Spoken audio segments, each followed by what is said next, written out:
सूरज को ग्रहण लगना शुरू। रवां साल के पहले और ताकतवर तरीन सूरज ग्रहण रिंग ऑफ फायर का आगाज 10:59 पर सूरज को मुकम्मल ग्रहण लग जाएगा। पाकिस्तान के बेशतर इलाकों में अंधेरा छा जाएगा। ग्रहण का इख्तिताम 12:46 पर होगा। सूरज ग्रहण का नज़ारा पाकिस्तान समेत यूरोप और एशिया के ज्यादातर हिस्सों में किया जा सकता है। ग्रहण के दौरान सूरज का बराह रास्त नज़ारा ना करें, इससे बीनाई मुतासर हो सकती है। माहिरीन फल्कियात का मशवरा।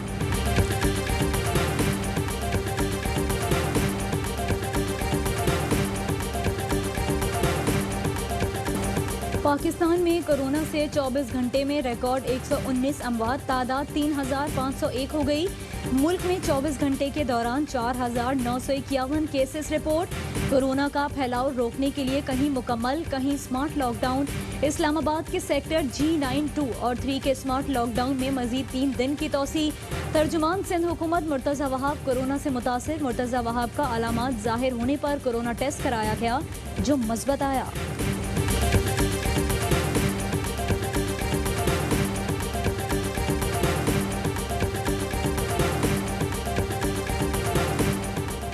कराची में डॉक्टर्स, नर्सेज और पैरामेडिकल स्टाफ की हड़ताल 2 हफ्ते से जारी। महकमा सेहत ने मुतालिबात ना माने।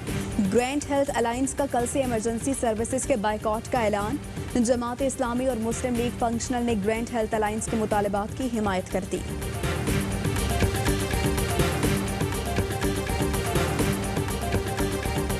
मुजफ्फराबाद के करीब वादी नीलम में जीप खाई में जा गिरी। हादसे में 4 अफराद जाँ बहक 16 जख्मी हो गए। जीप में बाराती सवार थे। असिस्टेंट कमिश्नर शारदा के मुताबिक हादसा मोड़ काटते हुए पेश आया। मुमताज आलिम दीन और जामिया बनूरिया साइट के मुहतमिम मुफ्ती नईम कराची में इंतकाल कर गए। मुफ्ती नईम दिल के आर्जे में मुब्तला थे। साहबजादे मुफ्ती नुमान कहते हैं वालिद का अस्पताल ले जाते हुए इंतकाल हुआ।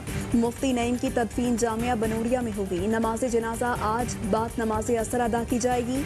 वजीर आज़म इमरान खान और army chief general Qamar Javed Bajwa का मुफ्ती नईम के इंतकाल पर गहरे दुख और अफसोस का इजहार। मरहूम की बुलंदी दर्जात के लिए दुआ और खानदान से ताज़ियत। मुफ्ती नईम ने आखिरी पैगाम AY न्यूज़ के प्रोग्राम सवाल ये है के लिए रिकॉर्ड करवाया था, जिसमें कहा खून का अतिया देना जायज़, प्लाज्मा बेचना गैर शरई और गैर इंसानी है।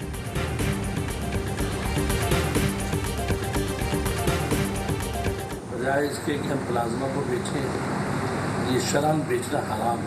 इंसानी जानों के साथ मजाक करना, ये अद्वियात के सिलसिले में, प्लाज्मा के सिलसिले में ये शरान ना दे। बलूचिस्तान का 427 अरब रुपए से जायद का बजट पेश। कोरोना और कुदरती आफात से मुताल्लिक़ प्रोग्राम के लिए 8 अरब मुख्तस। तालीम के लिए 63 अरब 65 करोड़ से जायद और सेहत के लिए 37 अरब 38 करोड़ से जायद रकम रखने की तजवीज़। तरक्याती बजट का हजम 118.25 अरब रुपए। 6 मेगा प्रोजेक्ट भी बजट में शामिल। सूबाई वजीर खजाना ज़हूर बुलेदी ने बजट पेश किया। वजीर आला बलूचिस्तान जाम कमाल कहते हैं मौजूदा सूरत हाल में बेहतरीन बजट पेश किया गया। बजट खसारे को सुई गैस और दीगर इदारों से पूरा करेंगे।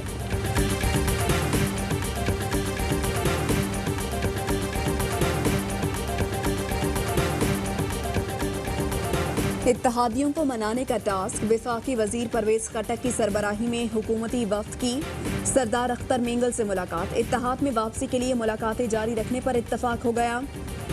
परवेज खटक ने कहा BNP के तहफ़्फ़ुज़ात को जल्द दूर किया जाएगा। आइंदा भी सरदार अख्तर मेंगल के साथ नशिस्तें होंगी। सरदार अख्तर मेंगल ने कहा हमने अपने तहफ़्फ़ुज़ात हुकूमती वफ्द के सामने रख दिए हैं। ऑल पार्टीज़ कॉन्फ्रेंस के बाद मीडिया से गुफ्तगू में मौलाना फजलुर रहमान ने कहा हुकूमत एहतसाब की आड़ में इंतकाम पर तुली हुई। चीनी इंक्वायरी पर ये लोग कितने आराम से बाहर भाग गए हैं।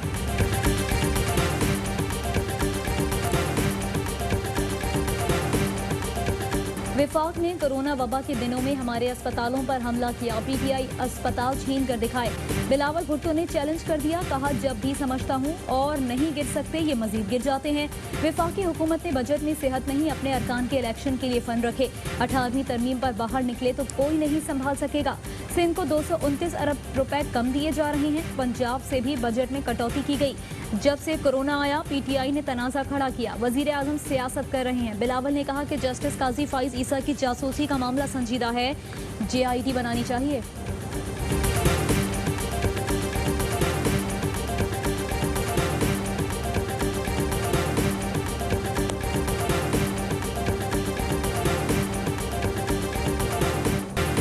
आप खैबर पख्तूनख्वा में आए, हम सिंध जाएंगे। मुराद सईद ने बिलावल का चैलेंज कबूल कर लिया।